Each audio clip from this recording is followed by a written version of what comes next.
صبر ہمارے یہاں یہ مشہور ہے، یہ ایک تھپڑ مارا ہے کوئی تو صبر کرو، کوشش کرو ایک گال اور آگے کرو۔ اب یہاں بھی دیکھا جائے گا، اگر تو جس کو تھپڑ پڑا ہے وہ طاقتور ہے اور اس نے کہا کہ جس نے مجھے تھپڑ مارا ہے یہ عیسائی ہے، میں بدلہ لے سکتا ہوں، لیکن اسلام کی حقانیت کو چار چاند لگانے کے لیے میں بدلہ نہیں لیتا، اور اس نے کہا جی کوئی بات نہیں، میں نے اس کو معاف کیا، یہ بھی صبر میں ہے۔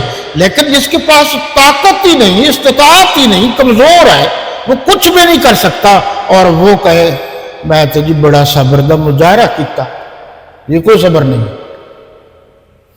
قرآن کے اصطلاح میں صبر کا مفہوم بہت ہے، لیکن چار بتا رہا ہوں۔ نمبر 1، اللہ کی اطاعت میں استقامت کا مظاہرہ کر، اللہ رسول کی اطاعت میں کوئی کچھ کہتا رہے وہ صبر سے جمع رہے۔ نمبر 2، گناہوں سے بچنے کے لیے اپنے خواہشات کو دبانا ہے۔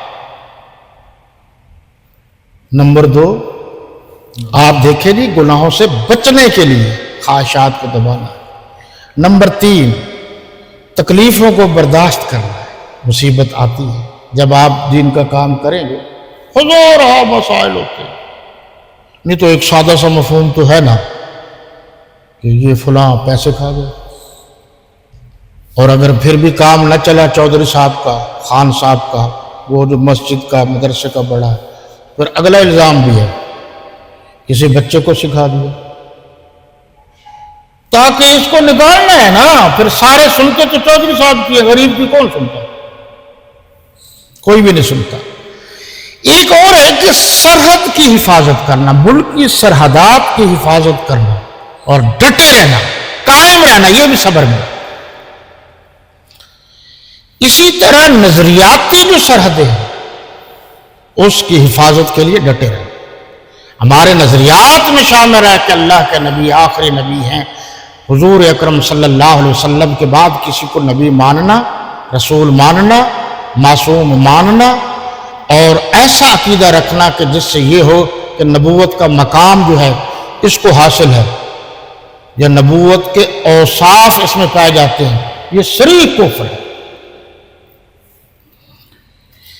تو آپ یہ دیکھیں، اسی طریقے سے اگر کوئی شخص آج کہتا ہے کہ حضور صلی اللہ علیہ وسلم کے بعد صحابہ کرام میں سے میں اس کو مانتا ہوں، اس کو نہیں مانتا، یہ سیدھا کفر ہے۔ کیوں؟ جب اللہ کے نبی نے فرما دیا کہ یہ سب کو ماننا ہے، سب کو ماننا ہے۔ اذا سئل عن النبی صلی اللہ علیہ وسلم ما الصراط المستقیم، آپ سے پوچھا گیا کہ بتائیے آقا و مرشد صلی اللہ علیہ وسلم صراط مستقیم کیا ہے؟ تو آپ نے فرمایا ما انا علیہ و اصحابی، کہ جس پر میں اور میرے صحابہ چلے وہی سیدھا راستہ، باقی پھر صحیح وما علینا الا البلاغ۔